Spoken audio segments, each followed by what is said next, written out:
Olá, sejam bem-vindos a mais uma aula da nossa capacitação ministerial. Nós vamos falar hoje sobre autoridade espiritual. Isso mesmo, conforme você está vendo aí na capa, autoridade espiritual. Para falar de autoridade espiritual, nós temos que considerar alguns aspectos importantes.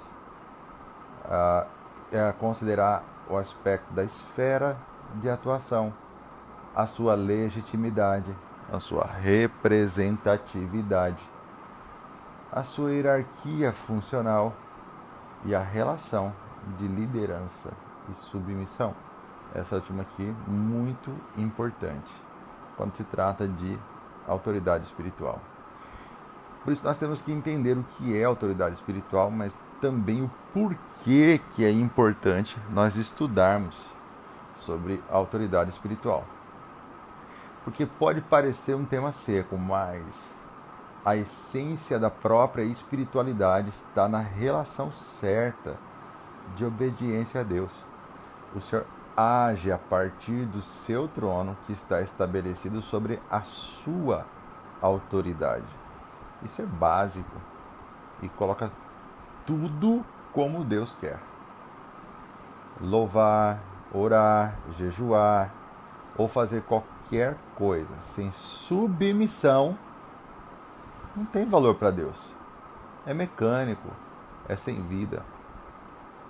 Louvar, orar, jejuar tem importância, mas quando é feito sem submissão, sem verdadeira obediência, sem a observação da autoridade espiritual, acaba se tornando mecânico, sem vida, é muito formal, muito religioso e sem vida. Então, a autoridade espiritual é um princípio divino. Deus é autoridade em si mesmo e tudo no mundo. E esse mundo é o cosmos, né? É o universo. Existe e é sustentado pela palavra do seu poder e da sua autoridade, conforme está escrito em Hebreus 1, versículo 3.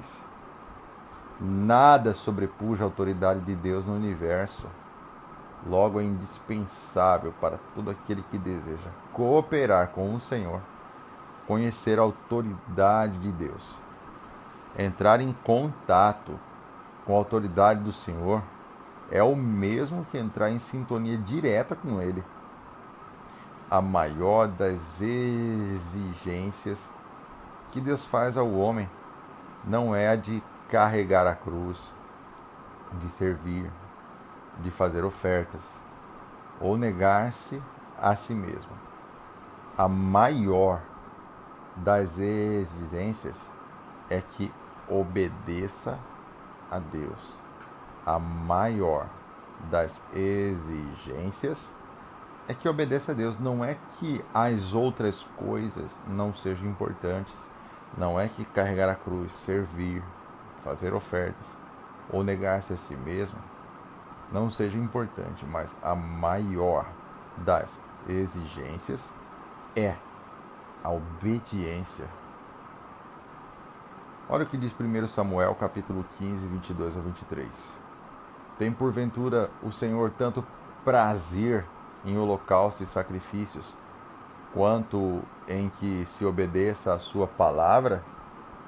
É a pergunta. Agora veja a resposta. Eis que obedecer é melhor do que sacrificar, e o atender melhor do que a gordura de carneiros, porque a rebelião é como pecado de feitiçaria, e a obstinação é como a idolatria e culto a ídolos do lar. Visto que rejeitastes a palavra do Senhor, ele também te rejeitou a ti, para que não sejas rei sobre Israel. A palavra do profeta Samuel para Saul, que não obedeceu a Deus nos seus mandamentos. Diante disto, rejeitar uma ordem de Deus é o mesmo que ir contra o próprio Deus. No reino de Deus está implícita a dependência. Dependência a tudo que o Senhor determina, isto é, sendo-lhe completamente submisso. Jesus prega o evangelho do reino porque conhece o problema principal do homem, a sua independência para com Deus. Na independência está implícita a rebeldia. O Evangelho do Reino ataca a causa, levando o homem à dependência do Senhor e, consequentemente, a tomá-lo salvo e regenerado. Preste atenção nessa frase. O Evangelho do Reino é a única maneira de recuperar um rebelde. Vou repetir. O Evangelho do Reino é a única maneira de recuperar um rebelde. Mas o que é submissão? É o ato de obedecer a alguém ou a algo, exemplo, uma lei, né? Bom, de submissão é a disposição para obedecer. Vou repetir. Submissão é a disposição para obedecer. Submissão a Deus é sujeitar-se aos seus mandamentos e à sua vontade, passando a obedecê-lo humilde e constantemente. Em Romanos 13:1 diz assim, toda autoridade esteja sujeita, toda alma, melhor dizendo, esteja sujeita às autoridades superiores, porque não há autoridade que não venha de Deus, e as que existem foram ordenadas por Deus. Nós vamos falar um pouquinho mais sobre isso. Em João 19:11, diz assim, respondeu-lhe Jesus, nenhuma autoridade teria sobre mim se de cima não te fora dado. Por isso aquele que me entregou a ti, maior pecado tem. Jesus falando para o governador romano, né? Então, a obediência está presente em diversas esferas da vida. E a primeira delas que eu quero mostrar para você é na área civil. Romanos 13:1, nós lemos lá atrás, agora nós vamos ler até o versículo 4, que diz assim, por isso ele diz assim, toda alma esteja sujeita às autoridades superiores, porque não há autoridade que não venha de Deus, e as que existem foram ordenadas por Deus. Por isso, quem resiste à autoridade, resiste à ordenação de Deus, e os que resistem trarão sobre si mesmos a condenação. Porque os magistrados não são motivos de temor para com os que fazem o bem, mas para os que fazem o mal. Queres tu, pois, não temer a autoridade? Faz o bem, e terás o louvor dela, porquanto ela é ministra de Deus para teu bem. Mas, se fizeres o mal, teme, pois não traz debalde a espada. Porque é ministro de Deus e vingador em ira contra aquele que pratica o mal. Deus reconhecendo a autoridade civil, ou seja, a autoridade do Estado. Deus não é contra o Estado. Deus entende que um Estado que segue princípios divinos é um Estado que vai operar para o bem do cidadão e para o bem da sociedade. Deus é contra um Estado inchado. Deus é contra um Estado abusivo. Deus é contra um Estado que vai contra os princípios do reino. Deus é contra um Estado que tenta fazer ingerência na igreja, que tenta impedir o avanço do reino. Mas o Estado, as autoridades civis foram instituídas por Deus para zelar o bem da sociedade. Então, a sociedade precisa entender que o Estado é reconhecido por Deus como uma autoridade para gerar na vida da sociedade, das famílias, o bem e refrear o mal. Mas a autoridade de Deus não é apenas reconhecida na esfera do Estado, na esfera civil, é também reconhecida na esfera da economia, no mercado de trabalho.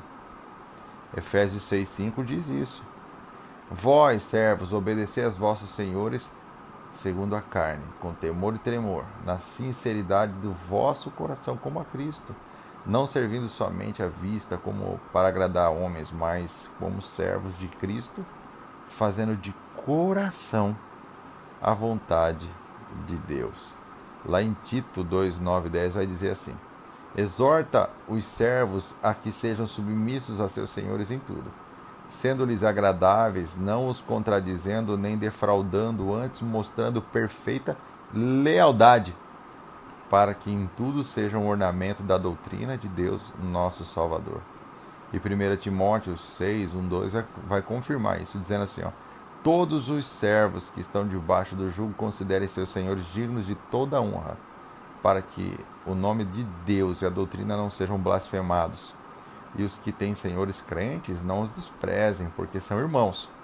Antes, os sirvam melhor, porque eles que se utilizam do seu bom serviço são crentes e amados, ensina estas coisas. O mercado de trabalho, a economia. Deus reconhece a autoridade dela e está sempre orientando o seu povo a também reconhecer a autoridade. Repito, desde que não seja abusiva e vá contra os princípios de Deus. Nós vamos falar disso mais lá na frente. O importante é você saber que Deus também reconhece a autoridade do mercado de trabalho, ou seja, da economia.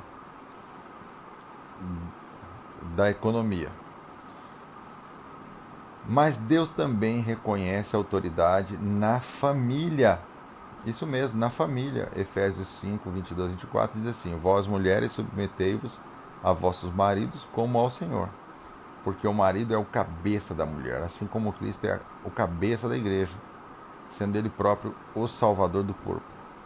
Mas assim como a igreja está sujeita a Cristo, assim também as mulheres, ou sejam em tudo seus vossos maridos, aos seus maridos. Vós, maridos, amai as vossas mulheres, como também Cristo amou a igreja, e assim mesmo se entregou por ela. Deus reconhece a autoridade da família, e a família não pode ser suplantada, lesada nos seus direitos e na sua autoridade. O marido é o cabeça do lar. A mulher é auxiliar, submissa. Por que submissa? Porque é ela que se submete, não é ele que impõe submissão. Ela se submete. E o marido ama a sua esposa. Não é ela que impõe o amor, mas é ele que oferta esse amor. Mas também tem para os filhos. Na sequência vai dizer assim: vós filhos, sede obedientes aos vossos pais no Senhor, porque isso é justo. Os filhos devem obediência aos pais. Honra teu pai e a tua mãe, que é o primeiro mandamento com promessa, para que te vá bem e sejas de longa vida sobre a terra. Os filhos devem honra aos pais. E vós, pais, não provoquei a ira vossos filhos, mas criai-os na disciplina e administração do Senhor. Os pais não devem provocar a ira aos seus filhos e devem criá-los na disciplina e administração do Senhor. Esse é o modelo de família. Esse é o modelo de família que nós precisamos aplicar em cada uma das nossas famílias. As igrejas que são constituídas por famílias, a sociedade é constituída por família, precisa aplicar esse modelo, um modelo simples de ser aplicado. E o que nós temos visto é a quebra desses princípios. E quando se quebra a autoridade espiritual, quando se quebra um princípio quebra quem quebrou. Na igreja também Deus reconhece as autoridades da igreja. Então Deus também entende que a igreja funciona por princípio de autoridade espiritual. Diz assim: ora, vós sois do corpo de Cristo, individualmente sois membros. E a uns pôs Deus na igreja primeiramente apóstolos, em segundo profeta, terceiro mestre, quarto operador de milagres, dom de curar, socorro, governo, variedade de línguas. Em Efésios 4, 10, 11 diz assim, aquele que desceu é também o mesmo que subiu, muito acima de todos os céus, para cumprir todas as coisas. E ele deu uns para apóstolos, profetas, evangelistas, pastores, mestres, tendo em vista o aperfeiçoamento dos santos, para a obra do ministério, para a edificação do corpo. Todo discípulo do Senhor, onde estiver, tem uma autoridade sobre a sua vida, a qual deve se submeter. Não existe essa de super crente, eu ando sozinho. Jesus enviou de 2 em 2. Sem submissão não há obediência. Nem estaremos sendo cooperadores do Senhor. Se alguém é independente, não é membro do corpo, pois, sendo membro do corpo, será dependente, será submisso. Como pode um membro estar no corpo e não se submeter às ordens da cabeça? Assim também nós não podemos estar unidos no corpo de Cristo se não formos sujeitos às autoridades por ele constituída.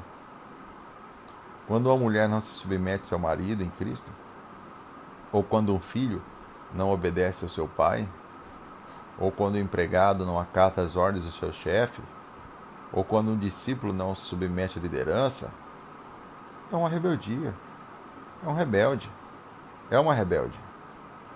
Quem está cheio de Cristo está cheio de obediência. O Evangelho de Cristo é contra a independência e rebeldia do homem. Hebreus 5,8 diz assim: ainda que era filho, aprendeu a obediência por meio daquilo que sofreu, e tendo sido aperfeiçoado, veio a ser autor da eterna salvação para todos os que lhe obedecem. Está falando de Jesus, que mesmo sendo filho, aprendeu a obediência. A igreja é governada por Cristo. E não existe democracia na igreja. Grava isso no seu coração. Não existe democracia na igreja. Porque a igreja não é do povo, é de Deus. O que existe é a teocracia, o governo de Deus através das suas autoridades constituídas. É impossível edificar alguém que não se submete. Não há nada mais frustrante do que apacentar cabras e bodes. Um filho espiritual obedece naturalmente. Ser submisso não destrói, nem tira a personalidade de ninguém. Pelo contrário, destaca a vida de qualquer um. Cristo foi o tempo todo submisso, humilde e sempre servindo. Filipenses 2, 5, 9 diz assim: tende em vós aquele sentimento que houve também em Cristo Jesus, o qual, subsistindo em forma de Deus, não considerou ser igual a Deus, coisa que se devia aferrar, mas esvaziou-se a si mesmo, tomando a forma de servo, tornando-se semelhante aos homens, e achando na forma de homem, humilhou-se a si mesmo, tornando-se obediente até a morte, e morte de cruz, pelo que também Deus o exaltou sobremaneira e lhe deu um nome que é sobre todo nome. A autoridade é um princípio divino. Quando o homem vive no princípio da submissão às autoridades delegadas por Deus, ele desfruta dos benefícios desejados por todos os homens, a saber, em primeiro lugar, paz, ordem e harmonia no corpo de Cristo. Em segundo lugar, edificação e formação de vidas. Em terceiro lugar, unidade e saúde na igreja. Em quarto lugar, cobertura e proteção espiritual. Quem são as autoridades delegadas na igreja? É a pergunta. Resposta. Número 1, Cristo. 2, palavra. Ninguém pode dizer que é submisso a Cristo e sua igreja se não obedece à palavra do Senhor. 3, os apóstolos. Os apóstolos determinavam a doutrina e usavam amplamente a autoridade que Deus lhe havia outorgado. A igreja continua necessitando desse ministério, continua precisando que os apóstolos ordenem tudo, estabeleçam o reino de Deus com clareza e firmeza. Os apóstolos igual aos 12 não há. Nós sabemos que os 12, que eu creio que o apóstolo Paulo substituiu Judas, mas nós sabemos que o ministério apostólico existe, não no nível daqueles apóstolos. Aqueles apóstolos são insubstituíveis, são únicos, mas o ministério apostólico ainda acontece, existe na igreja hoje. E também os pastores. Estes, como os apóstolos, profetas e evangelistas, são os ministérios específicos de governo e têm a responsabilidade de manter o ensino, a visão, a doutrina sempre firmemente claros, cuidando para que não percam sua consistência e fiquem fofos ou tolos. Quem são as autoridades delegadas na igreja, né? Estamos dando sequência. 5. A autoridade paterna. O homem é o cabeça, a autoridade delegada por Deus no seu lar. Isso porque o Senhor assim o constituiu para desenvolvimento harmônico da família. O homem não deve ser ditador nem tampouco frouxo. Ele deve ordenar, governar sua casa dentro dos princípios divinos, com amor. O cabeça deve sempre procurar escutar o ponto de vista da sua esposa. E a mulher deve deixar com o marido a responsabilidade da decisão. A mulher e os filhos precisam de proteção e da autoridade do esposo e pai em todas as áreas da sua vida. É assim que Deus determinou, mesmo que ele, marido ou pai, seja incrédulo. 6. Os guias. Todos devem estar ligados por juntas ou ligamentos no corpo de Cristo. São estes que nos unem ao corpo, nos presidem e nos fazem conhecer as ordens do cabeça. Nos ensinam e nos conduzem, guiando-nos no caminho do Senhor, sem necessariamente serem pastores. Isto faz o corpo coeso e firme. E quando digo sem necessariamente ser pastor, não estou dizendo que não é pastor. Na grande maioria é pastor, mas pode ser presbítero também. Pode ser líder, evangelista. 7. Uns aos outros. Aqui é os irmãos, o próprio corpo. Isto embeleza a casa de Deus. Livra a igreja de uma hierarquia religiosa. Veja bem, Deus não é contra a hierarquia, é muito pelo contrário. A hierarquia é de Deus. Quando eu digo hierarquia religiosa, vamos lá, tem presidente de jovens, secretário, tesoureiro, aquela hierarquia religiosa. Tem que ter, né? A gente sabe, mas veja, quando a gente também edifica uns aos outros e se considera e considera uns aos outros superiores a nós mesmos, isso é bom. Então o irmão que está ali do lado também ganha o direito de nos orientar, de nos corrigir, de nos exortar. É quando todos se comunicam entre si, compartilhando a palavra do Senhor, aconselhando e mesmo corrigindo uns aos outros. Somente aquele que está sob autoridade na igreja pode receber autoridade. Pessoas que não se submetem à autoridade na igreja não podem ter cargo de autoridade, função de autoridade, ofício de autoridade. Não é possível ser autoridade e ser independente. É o exemplo que respalda a autoridade. No mundo, os governadores dos povos os dominam e os maiorais exercem autoridade sobre eles. Está lá em Mateus 20, 25, Jesus falando sobre isso. Além do mais, são sempre servidos. No reino de Deus, paradoxalmente, é bem diferente. A autoridade é quem serve. Jesus disse: quem quiser ser grande entre vós, será o que vos sirva. A motivação da autoridade deve ser sempre o serviço. Não podemos usar a autoridade que recebemos em benefício próprio. O princípio da autoridade deve ser respeitado e vivido cotidianamente, pois é um princípio de Deus que praticado é uma bênção. Abandonado, não respeitado, poderá redundar em maldição, hein? Davi foi submisso à autoridade de Deus e foi por ele considerado um homem segundo o coração. Se tornou uma grande bênção. Agora nós estamos falando do princípio divino, mas temos o princípio satânico. E o princípio satânico é a rebeldia.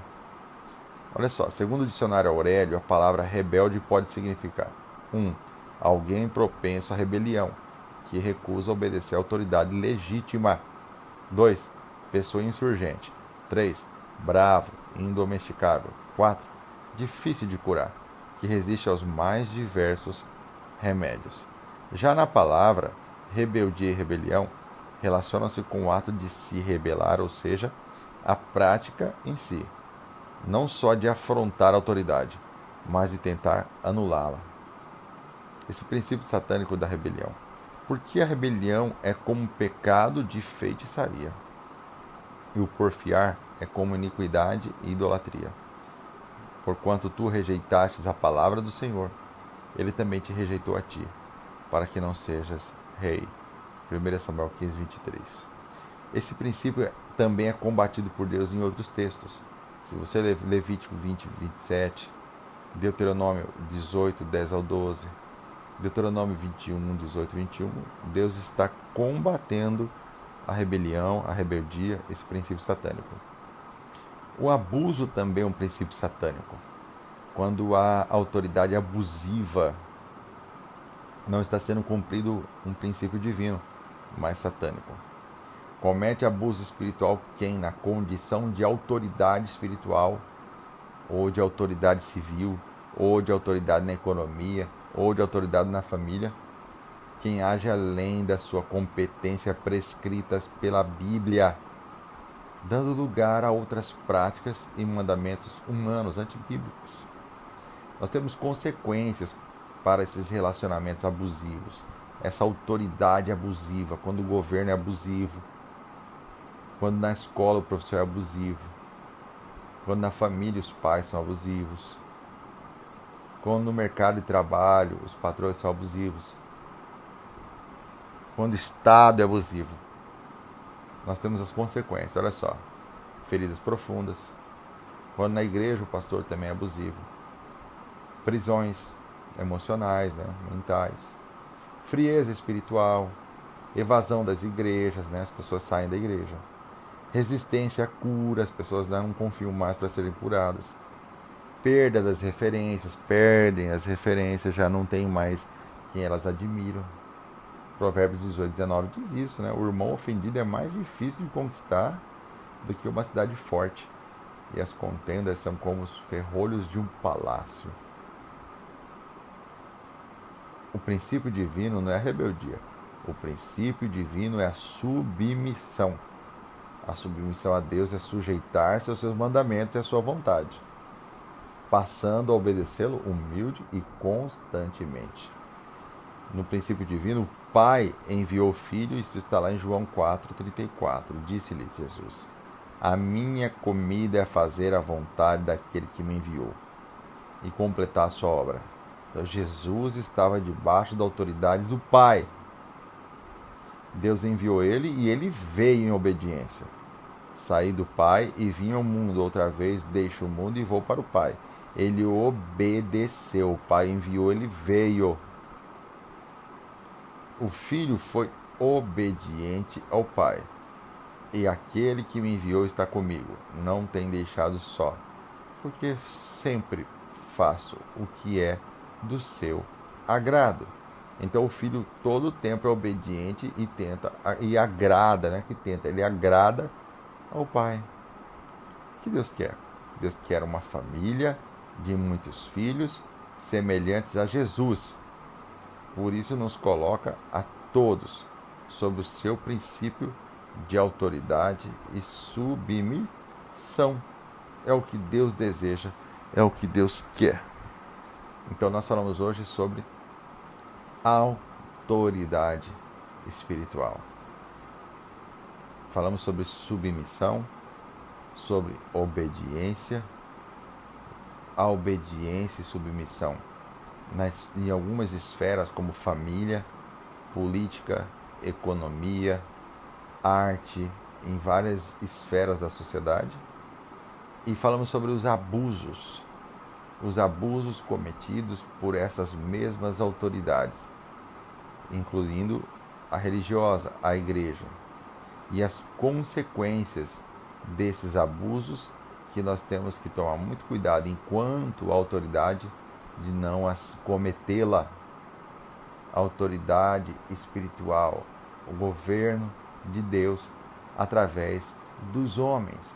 Quando obedecemos os homens, estamos obedecendo a Deus. Quando obedecemos ao pastor, estamos obedecendo a Deus. Quando reconhecemos as autoridades na igreja, estamos obedecendo a Deus. Porque toda autoridade foi constituída por Deus. E você? está pronta para combater toda a rebeldia instalada em você? Está pronta para se submeter às autoridades na igreja, civil, na família? Você que é mulher, ao seu esposo, você que é esposo, pronto para liderar a sua casa, assumir a responsabilidade, tomar as decisões como cabeça, homem de Deus, que sabe a direção e o caminho a seguir? Há muitos homens que transferem a responsabilidade de cabeça do lar para a esposa. A esposa toma as decisões mais difíceis e ele está sempre se escorando nela. E depois eles querem recuperar essa autoridade, agindo com intransigência, e a mulher que toma as decisões mais difíceis se sente pressionada nas mais fáceis quando o homem quer tomar o controle. E ela que já está habituada a tomar as decisões, a ser cabeça, porque o próprio esposo faz isso com ela, então ela é reprimida. Então ela fica na dúvida: o que eu devo fazer? Devo tomar a dianteira ou não? Se eu não tomo, as coisas não acontecem. Quando eu tomo, ele acha ruim. Quando dentro da família o princípio de autoridade não é observado, não é seguido, começa a crise no casamento. Começa a crise no relacionamento entre pai ou pais e filhos. No trabalho, entre o patrão e os empregados. Porque aí já começa então o patrão a querer prejudicar o empregado, mandando embora, e aí ele vai ficar desempregado, ou ela, ou o próprio servo, o próprio empregado, o colaborador, sempre desonrando o seu patrão. Então a gente vai percebendo que no Estado, quando o Estado não é abusivo, quando o Estado obedece princípios divinos, a submissão da igreja deve ser observada. Quando o Estado é abusivo, quando o Estado ultrapassa a sua prescrição, ultrapassa a sua autoridade, invadindo as outras autoridades, invadindo a igreja, a família, o Estado não deve ser obedecido. O Estado deve ser obedecido mediante a obediência dele para com a lei de Deus. Como disse o apóstolo Pedro, o apóstolo Paulo, mais importa obedecer a Deus do que a homens. O Estado não está acima da igreja. O Estado não está acima da economia. O Estado não está acima da educação. Todas essas esferas são independentes, mas harmônicas. O que precisamos é que todas essas esferas vivam debaixo do princípio divino de autoridade. O que precisamos é ver as famílias, o mercado de trabalho, a economia, a cultura, a religião, todas elas submetidas à vontade do Senhor. O que está impedindo você de se submeter aos princípios divinos dentro da sua família, do seu trabalho, na igreja, em outras esferas da vida? Chegou o momento de você entender o valor da submissão e saber que, de maneira nenhuma, ela vai descaracterizar a sua personalidade, as suas qualidades. A submissão é uma virtude. A submissão é um dom lindo e maravilhoso. Deus abençoe a sua vida, que você possa, se for necessário, voltar, rever esse vídeo, estudar, meditar e aprender cada vez mais sobre a autoridade espiritual. Chegamos ao fim da nossa aula. Deus abençoe você e até a próxima aula, em nome de Jesus.